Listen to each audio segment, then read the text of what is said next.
आता आपण भजी करणार आहोत. कोथिंबीर, मीठ, बेसन पीठ आणि ओवा चुरगळून टाकला आहे आणि भजी करणार आहोत ती आपण घोसाळ्याची. स्वच्छ धुवून काप करून घेतलेत. तेल गरम करायला ठेवले.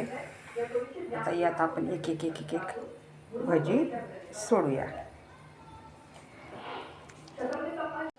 आपण आता पहिला घाणा तळून घेतला आहे घोसाळ्यांच्या भज्यांचा. मस्त सोनेरी कुरकुरीत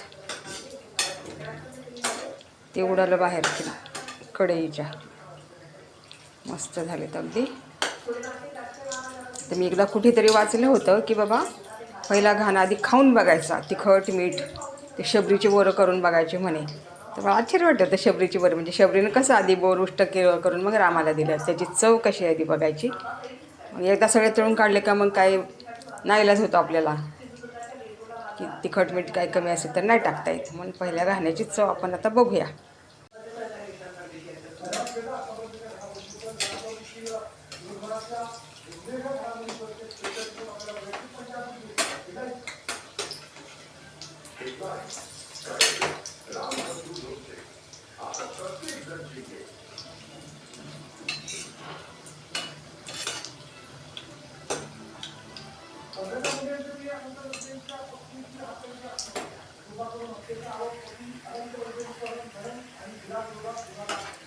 घोसाळे मस्त त्याच्यामध्ये मऊ होऊन जातात.